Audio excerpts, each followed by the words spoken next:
Speak এবং টক এই শব্দ দুটো ইংরেজিতে আমরা কিভাবে ব্যবহার করতে পারি। আমরা মনে রাখব, যখন ল্যাঙ্গুয়েজ রিলেটেড অর্থাৎ ভাষা সম্পর্কিত কোনো কথা হবে তখন আমরা স্পিক শব্দটা ব্যবহার করতে পারি।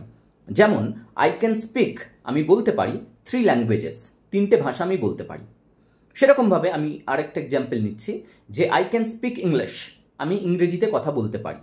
অর্থাৎ যেহেতু এখানে ভাষা সম্পর্কিত কথা হচ্ছে, আমি স্পিক শব্দটা ব্যবহার করব। নেক্সট হচ্ছে যে স্পিক শব্দটা আরও একটা কারণে ব্যবহার করতে পারি, সেটা হচ্ছে প্রফেশনালি বা ফর্মালি কোনো কথাবার্তা বলা।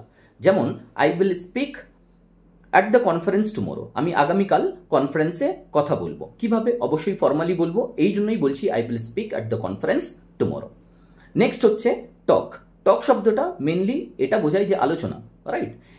সো যেমন I am talking with my friend, আমি আমার বন্ধুর সাথে কথা বলছি, ওকে, আলোচনা করছি। এখানে কি হয় যে আমি প্রশ্ন করছি, সে উত্তর দিচ্ছে, সে প্রশ্ন করছে, আমি উত্তর দিচ্ছি, অর্থাৎ একটা আলোচনা চলছে। So I am talking with my friend.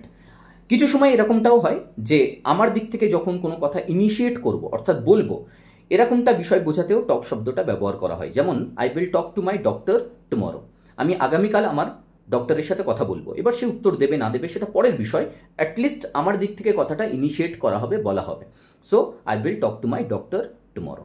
অর্থাৎ যেখানে আমরা দেখব প্রফেশনালি কথাবার্তা বলা হচ্ছে বা ভাষা সম্পর্কিত কথা হচ্ছে, সেখানে আমরা স্পিক শব্দটা ব্যবহার করব। যেখানে মূলত আলোচনা সম্পর্কিত কোনো কথা হচ্ছে, সেখানে আমরা টক শব্দটা ব্যবহার করব।